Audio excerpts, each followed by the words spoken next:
Right now, somewhere in the world, a complete beginner is about to sign their first client in artificial intelligence.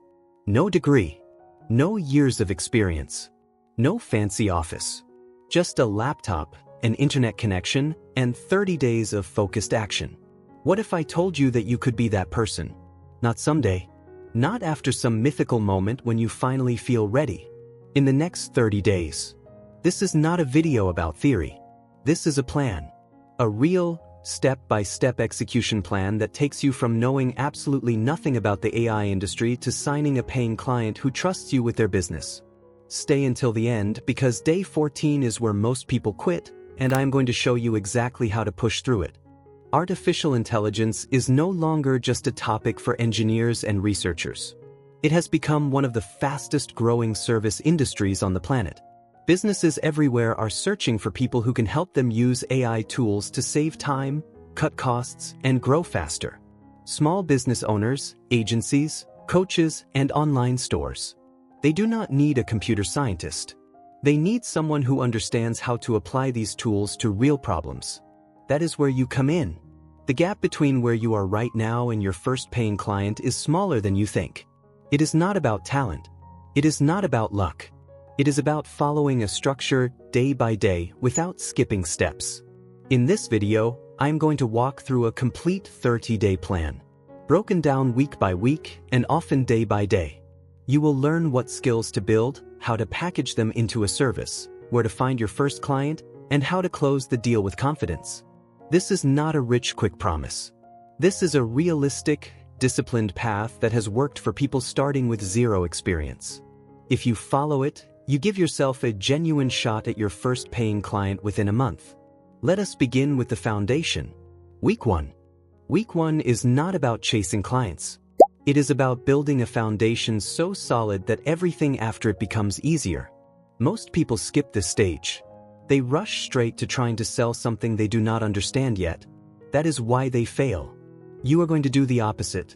During these first 7 days, your only goal is to understand the landscape. What services are businesses actually paying for right now? Which AI tools are considered valuable? And where your natural strengths might fit into this picture. Think of this week as reconnaissance. You are not building a business yet. You are gathering intelligence. By the end of day 7, you will have a clear picture of exactly which AI service you are going to offer and why it makes sense for you specifically. On day 1 and day 2, your task is simple. Spend time looking at what businesses are actually asking for. Search through freelance platforms, business communities, and social media groups where entrepreneurs talk about their struggles. You are looking for patterns. You will start to notice recurring problems. Business owners who are overwhelmed by customer messages. Marketers who need content produced faster. Store owners who want to automate repetitive tasks. Coaches who want a chatbot to answer common questions from their audience. Write every single pattern down. Do not filter yet. Just collect information like a detective gathering clues. By the end of these 2 days, you should have a list of at least 10 real problems that businesses are currently paying to solve using artificial intelligence. This list becomes the raw material for everything you build next. Remember, you are not trying to invent a new idea. You are trying to find where the demand already exists and position yourself inside it. Now that you understand the market, it is time to choose your lane. This is where many beginners freeze. They worry about picking the wrong thing. But here is the truth. Your first service does not have to be perfect. It has to be specific. Vague offers do not sell. Nobody hires someone who says, "I can help you with AI." That means nothing to a business owner. But if you say, "I build simple chatbots that answer customer questions automatically," that is something they can immediately understand and value. On day 3, take your list from the research phase and narrow it down to 3 possible service ideas. On day 4, pick one. Just one. Choose based on 2 things. First, which problem appears most frequently in your research? Second, which solution genuinely excites you to learn and work on? Motivation matters because the next 26 days require consistency. Once you choose, commit. You can always expand into other services later, but right now, focus creates speed. With your service chosen, The final part of week 1 is dedicated to learning the core skill required to deliver it. This does not mean becoming a master. It means becoming competent enough to build something real. You are aiming for practical ability, not perfection. Spend day 5 and day 6 studying tutorials, documentation, and examples specifically related to your chosen service. If you picked chatbots, learn how to set up a simple automated conversation flow. If you picked content automation, learn how to use AI tools to generate and edit content efficiently. If you picked data organization, learn how to use AI to clean and structure information quickly. On day 7, build one small practice project. It does not need to be impressive. It needs to exist. This project proves to yourself that you can actually do the thing you are planning to sell. This is the moment where confidence starts to shift. You stop feeling like someone who is thinking about entering the AI industry and start feeling like someone who is already in it. Week 1 is complete. You now know your market, your service, and you have proof that you can deliver it. Week 2 is where we turn this into something visible to the world. Week 2 is about credibility. Right now, you have a skill, but nobody knows it exists. This week, we fix that. Businesses do not hire people based on promises. They hire based on evidence. During these 7 days, your mission is to create visible proof of what you can do, even without any paying clients yet. This is often the difference between people who succeed in 30 days and people who stay stuck for months.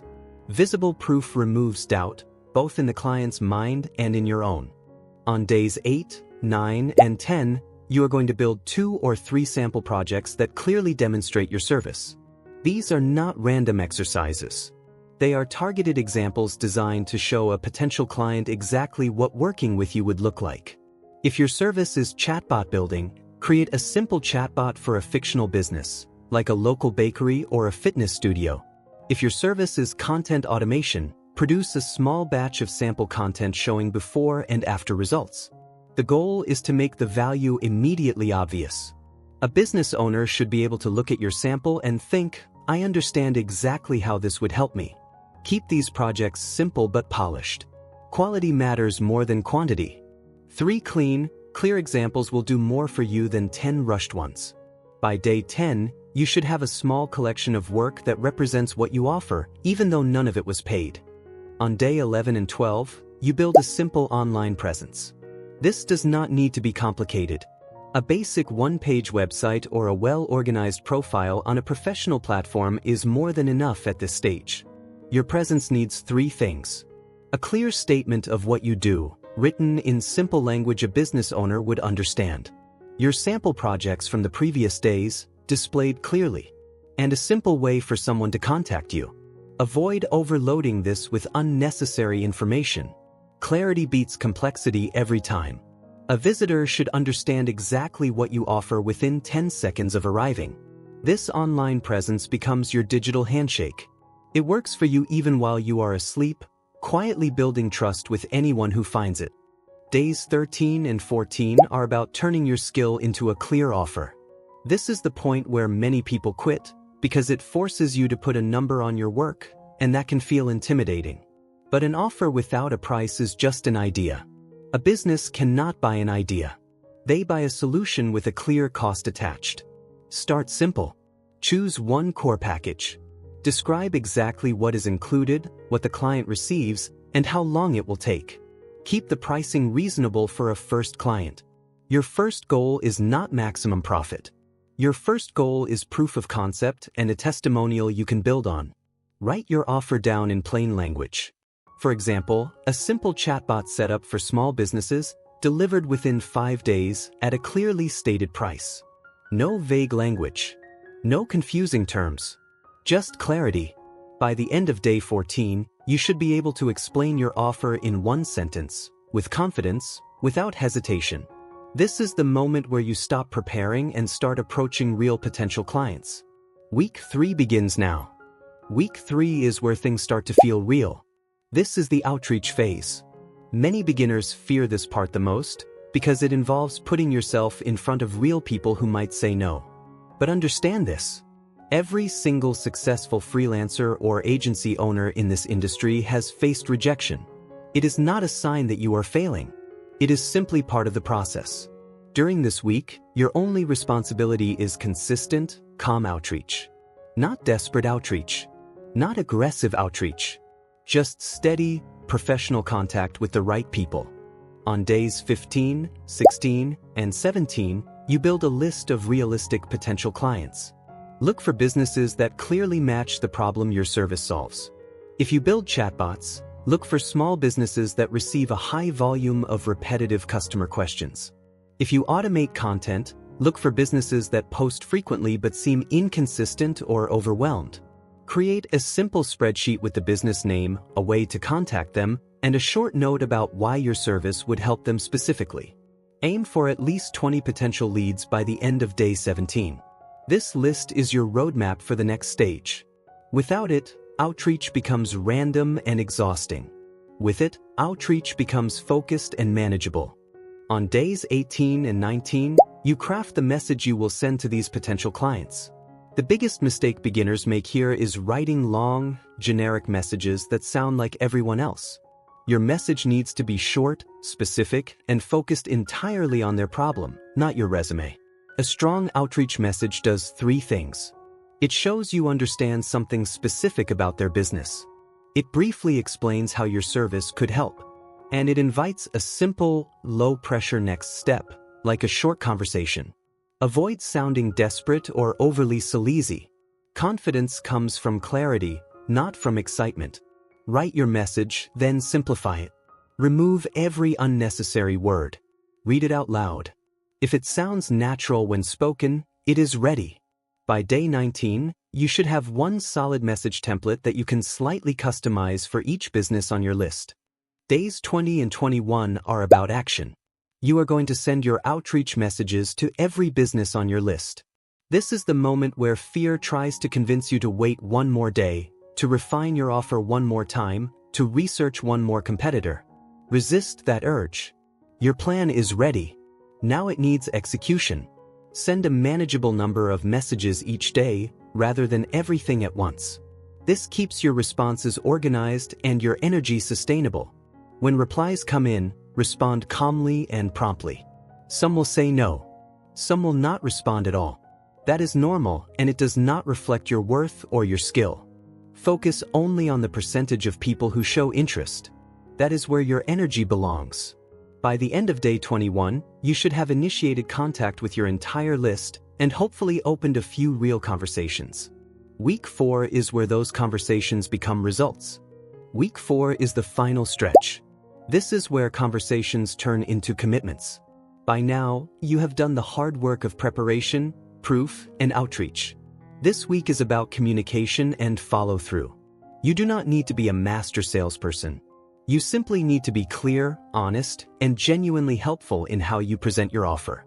On days 22 through 24, you will have short discovery conversations with interested businesses. Your main job here is to listen more than you speak. Ask about their specific challenges. Let them describe their problem in their own words. This does 2 things. It shows genuine interest, and it gives you the exact language you need to present your solution in a way that resonates with them. Avoid over-explaining technical details. Focus on outcomes. Instead of describing how a chatbot works internally, describe how it will save them time and reduce missed customer messages. By the end of these conversations, you should clearly understand what each interested business needs and be ready to present your offer directly to them. On days 25 through 27, you present your offer directly and clearly. Summarize what you understood about their problem, then explain exactly how your service solves it. State your price clearly, without apologizing for it. Confidence in this moment comes from remembering the preparation you have already done. You are not guessing. You built proof. You understand the market. You know your offer works. If they hesitate, do not panic. Answer their questions honestly. If they are not ready, thank them for their time and move on to the next opportunity on your list. Every interaction, whether it becomes a client or not, sharpens your ability to present your offer better next time. Days 28 through 30 are about finalizing the agreement and beginning the work. Once a client says yes, keep the process simple. Confirm the details in writing. Agree on the price, the timeline, and what will be delivered. Then begin the work with the same care and attention you put into your sample projects during week 2. This first client matters far beyond the payment itself. They represent proof that your entire process works. Deliver excellent work, communicate clearly throughout, and ask for honest feedback once the project is complete. That feedback becomes the foundation for your next client and the one after that. 30 days ago, you were starting from zero. Now you have a real client, real proof, and a repeatable process you can use again and again. Let us look back at what you just built. In week 1, you researched the market and chose a clear direction. In week 2, you built proof of your skill and created a simple, professional presence. In week 3, you identified real opportunities and reached out with confidence instead of hesitation. And in week 4, you turned conversations into a real, paying client. None of this required luck. It required a plan, followed consistently, one day at a time. The truth is, most people never start because they are waiting to feel ready. But readiness is not something you find before you begin. It is something you build by beginning. Every single skill you needed for this plan, you developed along the way. If this 30-day plan gave you clarity and direction, consider subscribing so you do not miss the next steps on how to grow beyond your first client. Leave a comment below and share which day of this plan you are starting on today. Your future clients are out there right now, waiting for someone who is willing to show up, follow through, and deliver real value. That someone can be you, starting today.